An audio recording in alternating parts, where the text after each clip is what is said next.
I'm Jake. I'm 27 years old and in my 5th year at the company. I'm single.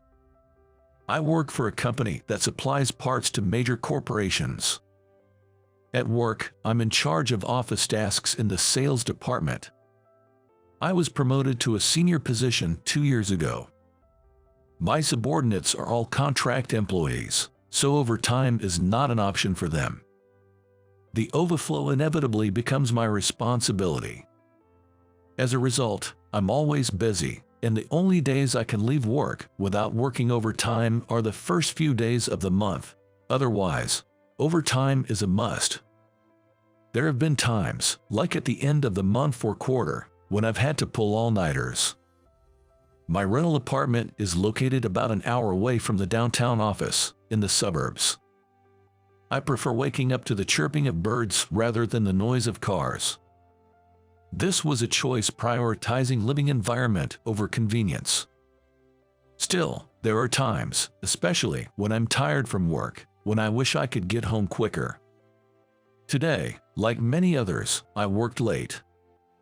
It took me an hour to get to the nearest station. At this hour, there were few people getting official. Among the sparse crowd, I saw a couple arguing. A woman broke free from a man gripping her bag and ran away, with the man seemingly chasing after her. I guess they're full of energy, maybe having a lover's quarrel, I thought absent-mindedly as I watched.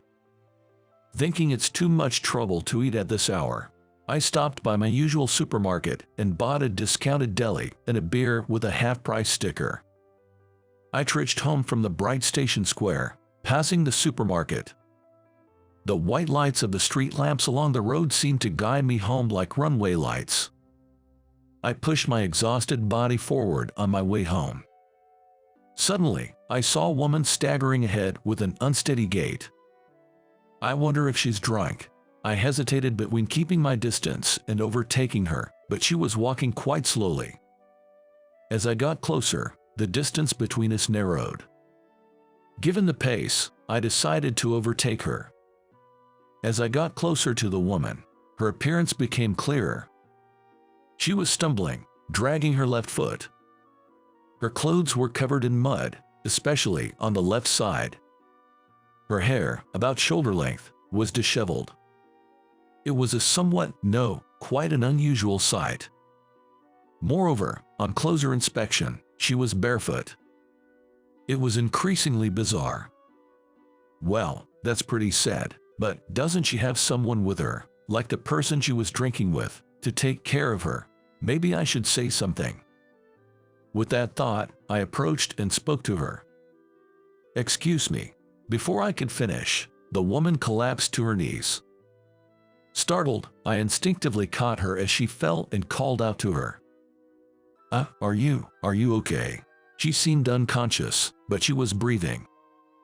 I couldn't move, holding her in both arms. I shouldn't move her in this situation, right? Information I'd heard somewhere flashed through my mind, leaving me unable to move. Having no other choice, I called for help. "Excuse me, is anyone there? Someone, please. We need an ambulance."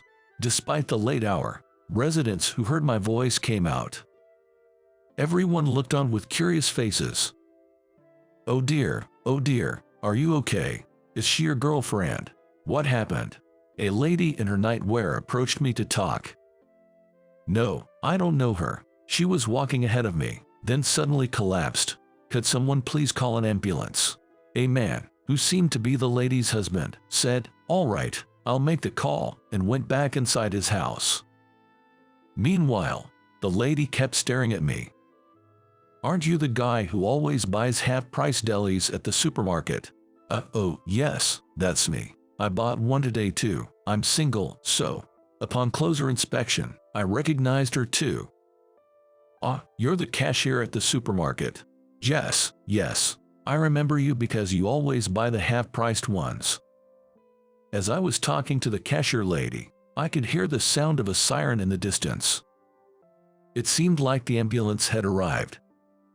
The ambulance stopped, and the paramedics quickly got out, assessed the woman's condition, and acted swiftly. Soon, The woman was taken into the ambulance. In the moment the paramedic asked, "Is there anyone who can accompany her?" everyone's gaze turned towards me. Me? Really? I thought, but I was indeed the only one who could explain the situation. So, I got into the ambulance and ended up going to the hospital with her. At the hospital, I explained the situation to the doctor. The woman had nothing to identify her, and they asked me, but I had no idea who she was. We had no choice but to wait until she regained consciousness. According to the doctor, she was not in a life-threatening condition, but her left leg appeared to be fractured.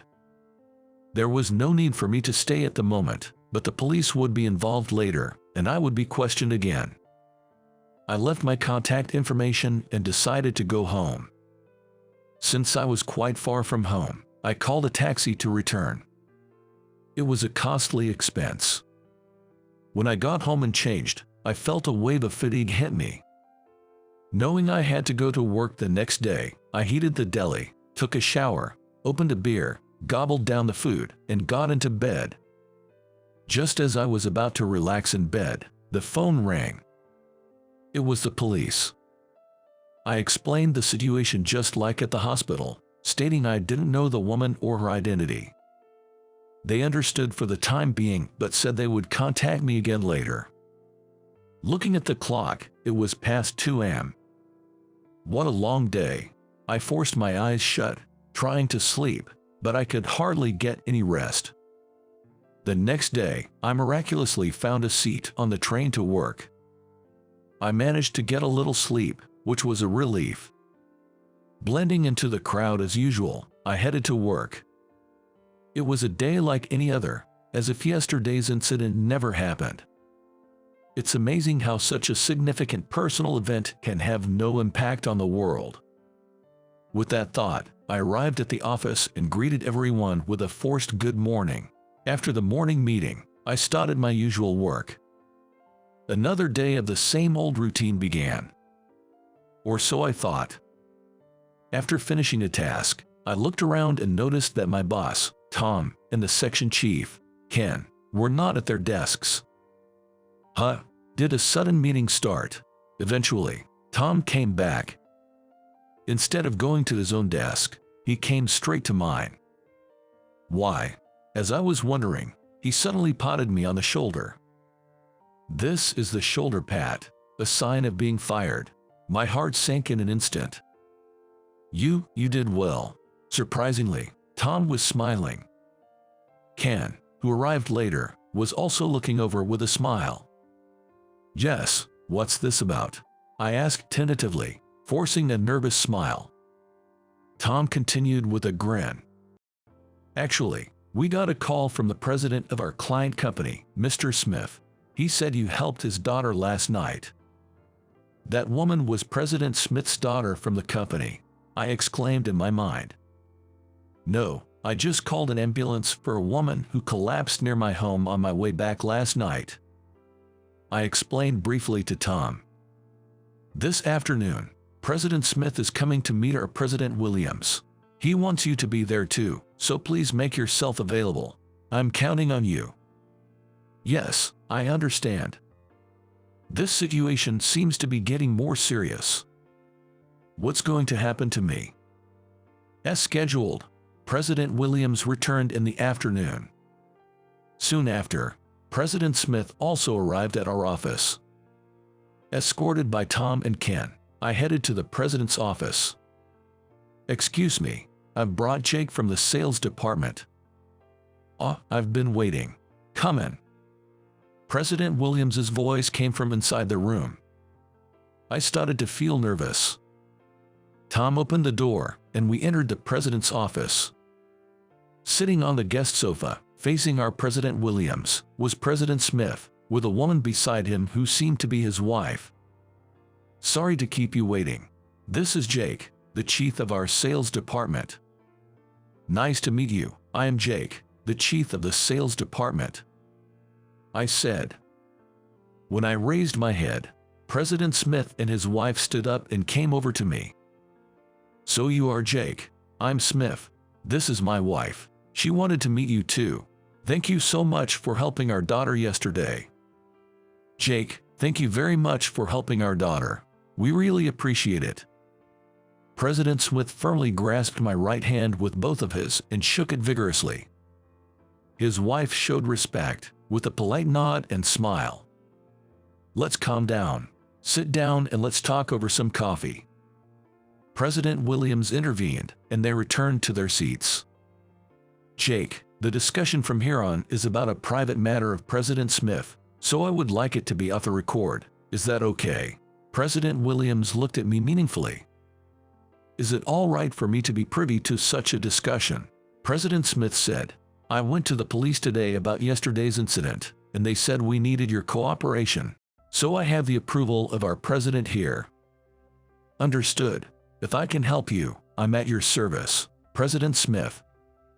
Thank you. Sorry for the inconvenience. President Smith thanked me. Shortly after, the secretary brought in coffee. The secretary left, and I waited a bit nervously for President Smith to start talking. After taking a sip of coffee, President Smith began. Actually, my daughter, Emily, is a 21-year-old university student. Recently, she started experiencing stalking.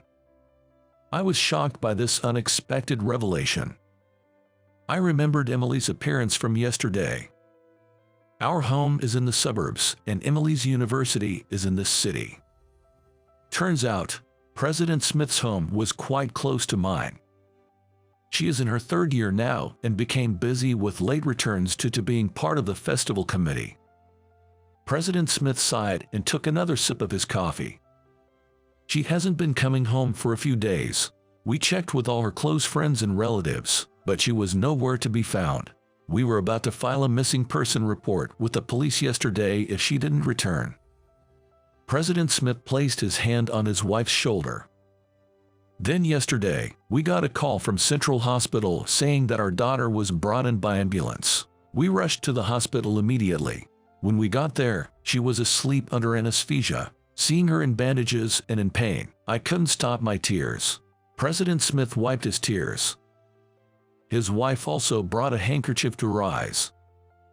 After calming down, her doctor at the hospital showed us your business card, Jake, and told us you were the one who helped our daughter and brought her to the hospital. Seeing it was an employee from your company, I was surprised. I had to call your president first thing this morning to talk about you. I just had to express my gratitude in person. My daughter also wants to thank you. That's the situation, Jake. As a company and personally, I owe a debt to President Smith. I want you to help him out as much as you can. I'm asking you to. The president looked at Tom and Ken while saying, I'd like to assign Jake exclusively to this matter for a while. Can anyone in the sales department take over his current tasks? Tom and Ken exchanged glances.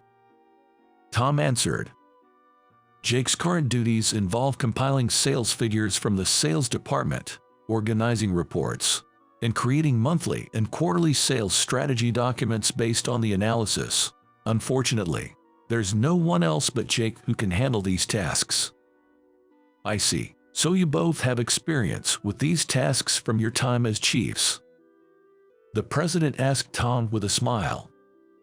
Well, in my time, we didn't have computers. That's right. Ken was the chief until 2 years ago, so he should be more than capable. Tom, that's true, but I'm already swamped with my current role as section chief. Ken was desperate. I see. Then it's a presidential order. From today, Jake will be appointed as the chief secretary to the president. I will be his direct superior. Tom and Ken, please take over Jake's current tasks. President Williams looked at me and said, I'm sorry for the sudden change, Jake. You're free to come to the office or work from home. I'll take responsibility for your actions. Thank you in advance. Yes, I accept with gratitude. I wasn't sure what was happening, but I thought I'd manage somehow. President Williams, I'm sorry for involving our company in my family's problems. What are you saying? It's like a child doing a favor for a parent who has been kind to them. Don't worry about it. Thank you so much. President Williams and President Smith shook hands firmly. Tom and Ken stood by, looking dejected. Tom, Ken, sorry, I apologized in my mind. I became the talk of the company. The story of me saving the daughter of President Williams spread, and I was treated like a hero. This is an afterthought, but Tom and Ken, who took over my tasks, were surprised by the workload and reevaluated my abilities, leading to a significant increase in their respect for me. As the newly appointed chief secretary, a position that hadn't previously existed, I naturally had no specific duties. I used my free time to visit the daughter at the hospital. The first visit was nerve-wracking. I wasn't sure what to talk about with a young woman, especially one who's a university student. I checked the nameplate on the hospital room and knocked.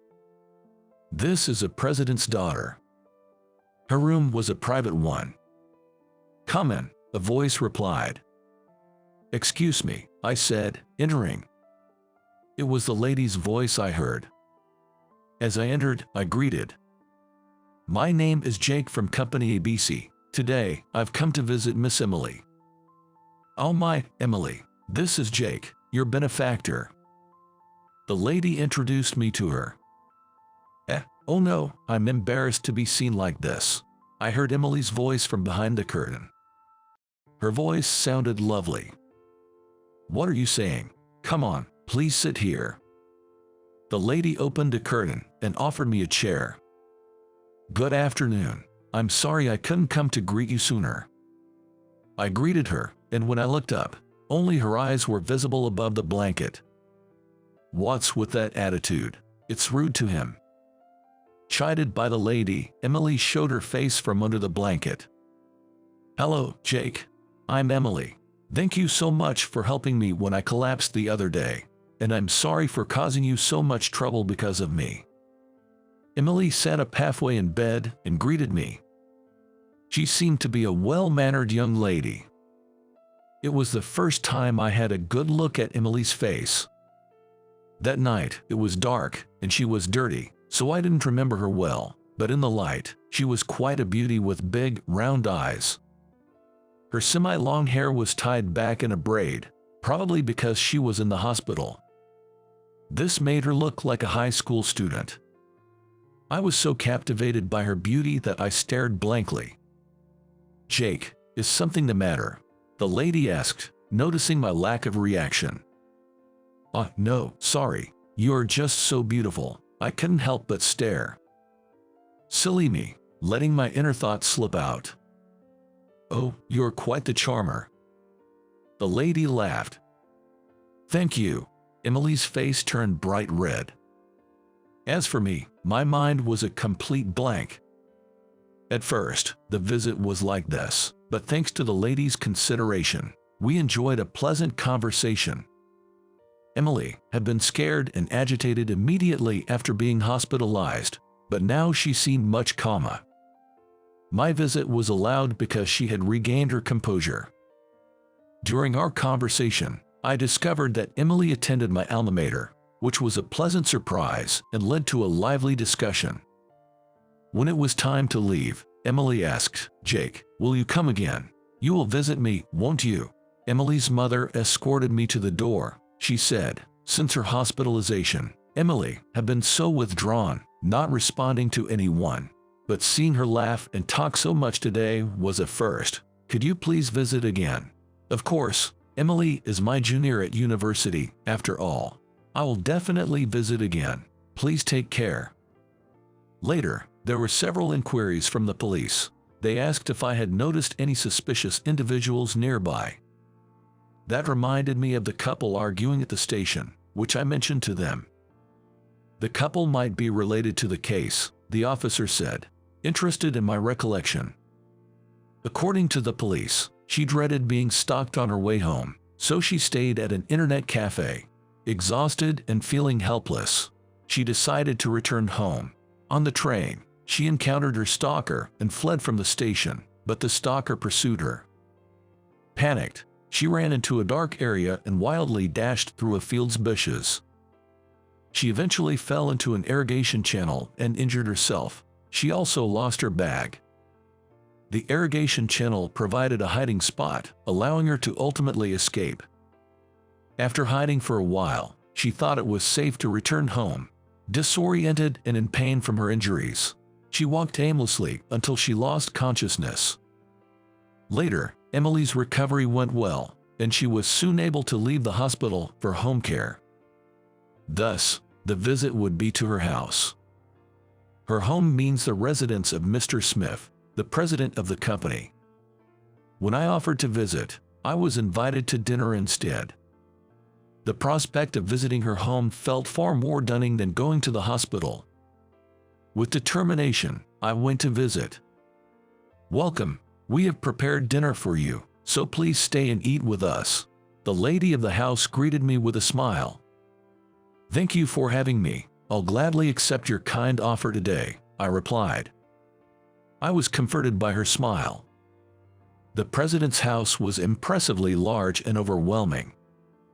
A spacious living room with hardwood floors, where I was led, seemed to be the heart of the house. Emily appeared in a wheelchair.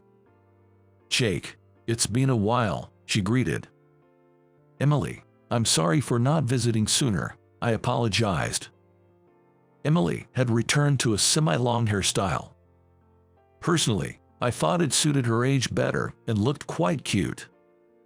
President Smith was at home and emerged from the back. "Hi, Jake. Thanks for coming on your day official." "Oh, President Smith, thank you for inviting me to dinner today.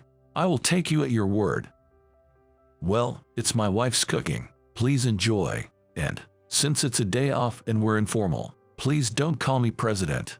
It doesn't feel like a break," he requested. "Then, how should I address you?" I wondered. "Well, Dad would be," he jokingly hinted, his face turning red. "No, that's a bit much. How about Kevin?" I suggested. "Well, that seems appropriate." Kevin was looking slightly disappointed.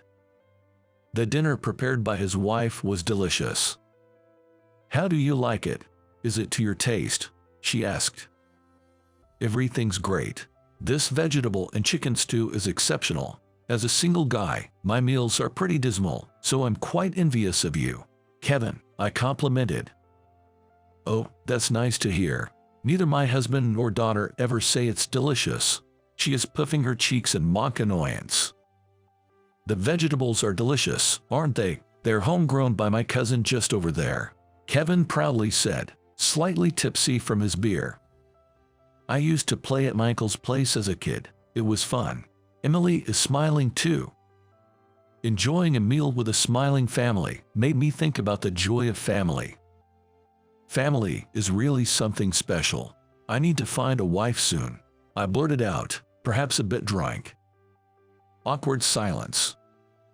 Emily suddenly froze at my remark. "Well, Jake, let's have another drink. How about some wine I received recently?" Kevin suggested. After finishing the beer he poured, he offered me more. I enjoy drinking, but didn't want to overdo it.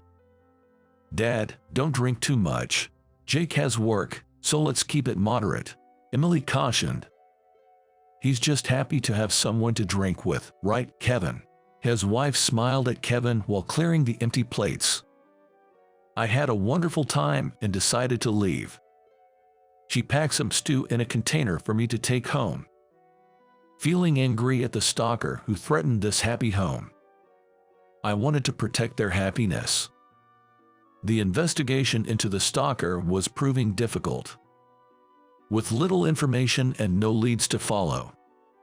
Later, the police informed us that Emily's bag had been found.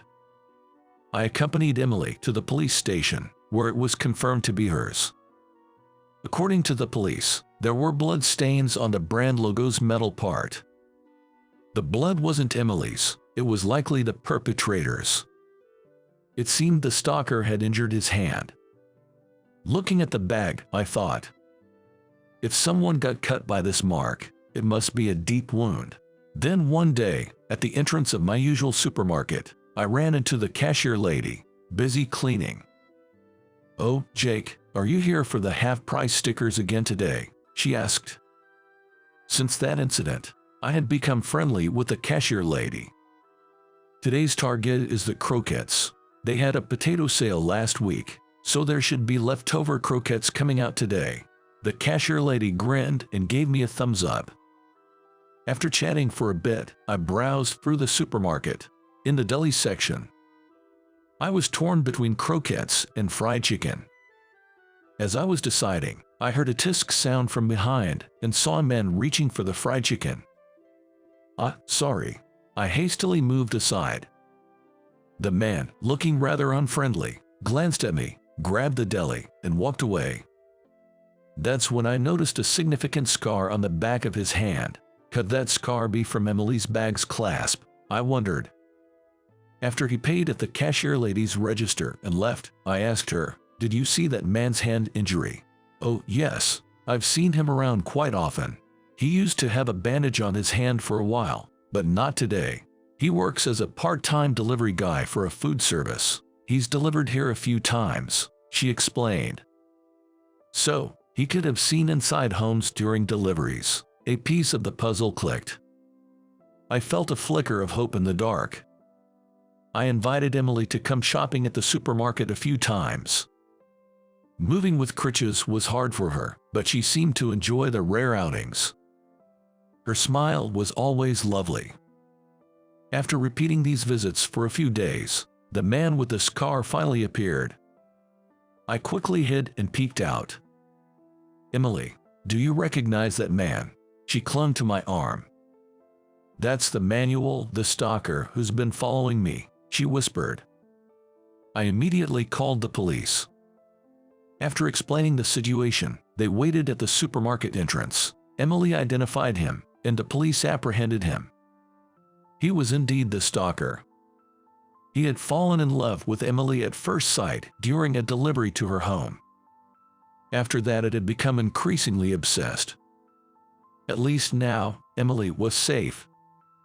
Having regained her freedom, Emily invited me to her school festival. It was nostalgic returning to my alma mater. When introducing me to her friends, she jokingly called me my bodyguard, and her friends spontaneously burst into a Whitney Houston song.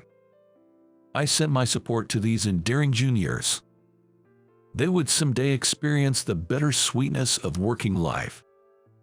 I reported the resolution of the case to President Smith and Williams.